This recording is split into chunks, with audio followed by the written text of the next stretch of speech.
Cork's Red FM. I was surprised, yeah. I mean, I really thought that Cork would put up a real fight. I mean, the last time obviously the sides met was in the 2008 semi-final, and, so as we know that maybe all wasn't well in the Cork camp at the time. And Kilkenny, as was boss maybe and bullied them on the day. But, looking at the league game this year, I mean, Cork were up for it big time. They'd laid down a marker, and, I thought that they'd fight tooth and nail for every ball. But I mean, I suppose the disappointing thing was that, it didn't appear that was the case. Kilkenny seemed to be the hungrier team. Kilkenny seemed to be the more determined. And we all know the game was over, I suppose, after 25 minutes. So, on the whole, the manner of the Cork demise, I mean, the way the fight seemed to go out of them so early in the game, I think that's what surprised me more than anything else. And I suppose, yeah, if you're a Cork supporter, you couldn't but be dispirited, given the gulf in class that seems to be between the two sides. Yeah, no, Jamesie, everybody down here in Cork has been asking where do we go from here, because at the moment we're obviously quite a bit behind Kilkenny, and there's been a lack of underage success at All-Ireland level as well. No minor title in 9 years, 12 years since we won the Under-21, so that has to be a pretty big concern. Well, I suppose you could argue that, but I mean, Clare won a Munster minor title this year, and we hadn't won one since 1989, and we'd never won the 21 title in Munster up to last year. So, I don't necessarily think Cork are in any worse shape than maybe Clare, Limerick, Offaly, Wexford. But I suppose that's not where Cork want to be, and ultimately it's Tip and Cork, and I suppose maybe Galway to a lesser extent. That's the yardstick by which Cork measure themselves. I think okay, if a county doesn't necessarily win underage titles, I think it's more important that you're competing and you're competitive year on year, and that you're getting to provincial finals. And I mean, if you look at the 21 championship for the last 2 years, for example, I mean, Cork have gone out very, very narrowly. And even going back to last year's under 21 campaign, Tip at a crack side, they were beaten by Waterford, and they'd overcome Cork in a game. I think they went extra time.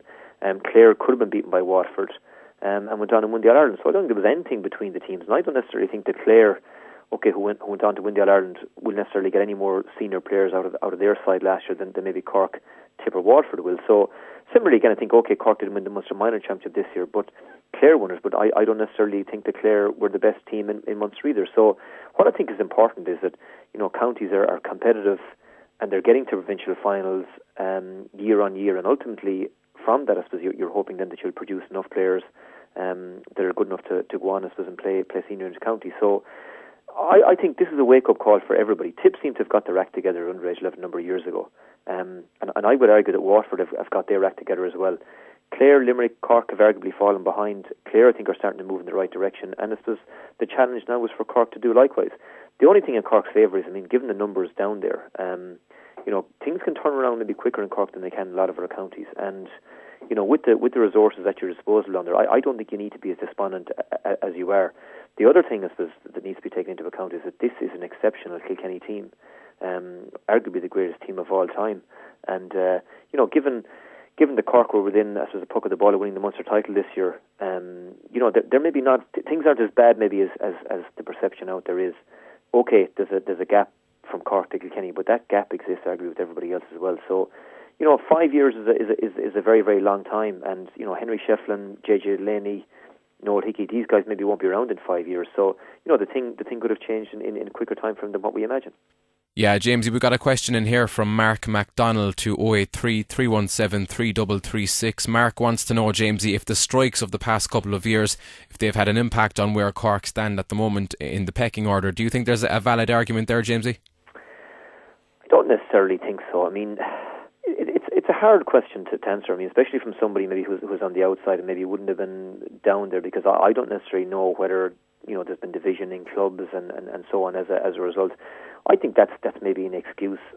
To be honest about it, Cork's problem is that they just haven't replaced the players they've lost, with players of a similar calibre. And there seemed to be very, very little fresh talent or new talent coming through. And that's not Donal O'Cusack's fault or Sean O'Halpin's fault or Ronan Kearns or Tom Kenny's or anybody else. I think these guys have given massive service to Cork hurling. I mean, the two O'Connors, I could go on. And they don't necessarily owe Cork hurling anything. But the reality is that Dennis Walsh this year picked the best players that were available to him.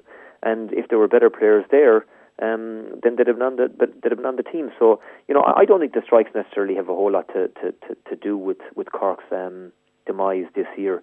I think what you have is you've a team that maybe needs a transfusion of new players, needs a transfusion of youth, and it hasn't got it. And if you look at the turnover of players, or the new players that Brian Cody's been able to introduce from, we'll say, I mean, the 2006 final, his panel is a hell of a lot stronger now than it was back then.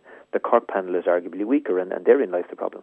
Yeah, just finally, Jamesie, what's your opinion on the job Dennis Walsh has done for Cork in his 2 years in charge? Well, I suppose if he'd won the Munster title this year, which, as I said, they came very, very close. I mean, there was arguably a controversial free maybe at the end. They got Waterford the penalty. I mean, and if Cork had were Munster champions and in silverware this year, then arguably you could say it was a successful year. So I suppose it's all up to Dennis Walsh to make the decision whether he can take this team on further. I definitely think there is a need now to go through maybe a rebuilding phase. They have to blood players in the league. They have to, to say, we have to give youth its head, and we've got to throw these guys in, and it's either sink or swim. I mean, again, I go back to last year's under-21 campaign. I mean, you look at the Tipperary team. There's 5 of the current under-21 team playing senior. And Tip, as I said, went toe-to-toe, or Cork went toe-to-toe with Tip in the 21 championship this year.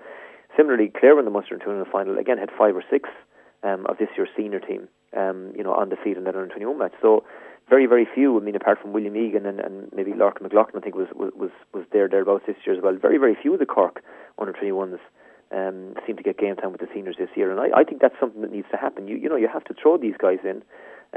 You have to maybe give them an opportunity to see what they can do at senior level. And while Cork may have to take a bit of pain in the next year or two, ultimately I think that's what has to be done to reap the dividend down the line. Red FM. Cork's Red FM.